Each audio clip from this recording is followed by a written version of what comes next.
Madame Lienemann.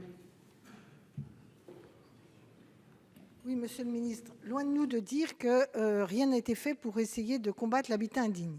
Le problème, c'est que plus le temps passe, plus l'habitat indigne se développe, ne serait-ce que pour une raison purement technique, c'est-à-dire que toute une série de nos bâtis sont anciens, et s'il n'y a pas les investissements, le nombre de logements qui se détériorent est important.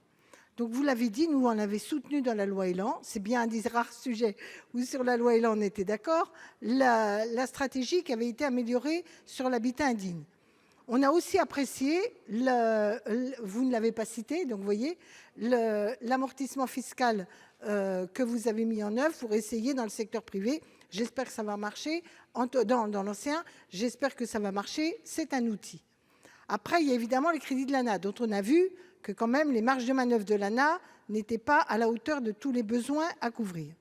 Alors franchement, si pendant l'année dernière, vous avez fait un effort particulier pour les outre-mer compensés par l'APL accession restaurée, franchement, cet argent était nécessaire.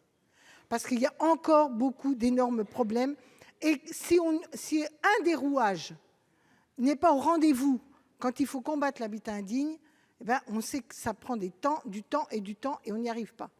Donc, je veux bien comprendre que vous ayez des exigences budgétaires qui vous soient données, mais je pense quand même que politiquement comme techniquement, au moins maintenir les crédits de l'habitat indigne serait indispensable, car sinon, ça veut quand même dire que pour l'efficience dans l'Hexagone, on ne l'a même pas actualisé au regard de l'inflation.